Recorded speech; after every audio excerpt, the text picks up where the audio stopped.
Hey guys, magbigay ko ng tip ngayon, no? October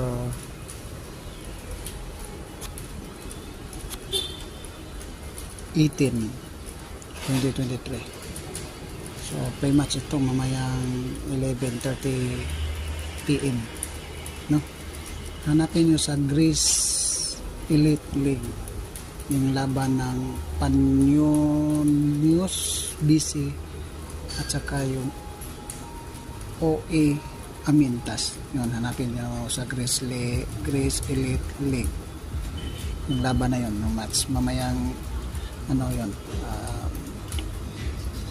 11:30. Kunin nyo yung yung OE Amintas under 72.5. So sa ibang site meron na binigay na under points, yung iba wala pa. So